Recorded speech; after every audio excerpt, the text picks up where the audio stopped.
Hey guys, Andrew here. Welcome back to UpIQ, and in this video, I'm going to show you how to change the order ID prefix and suffix.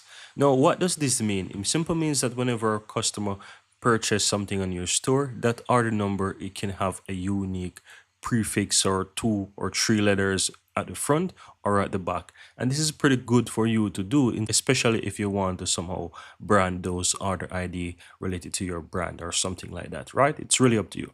Now, how do you do that? Once you're inside your Shopify dashboard, simply click on settings on the lower left hand side and you want to go to where it says general. By default, it's going to be under general. And so you want to look towards the middle section and scroll all the way down to the order ID section. You will see by default it is set with the hashtag, right, which is a number.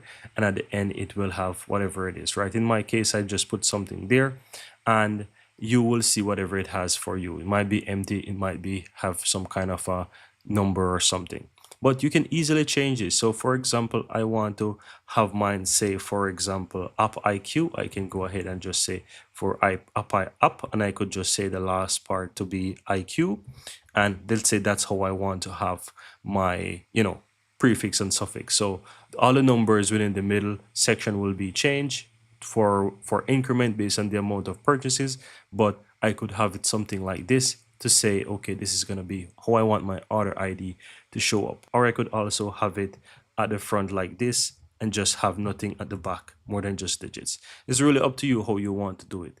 But that's it. Once you're satisfied, simply click and save, and that's all that you have to do, guys.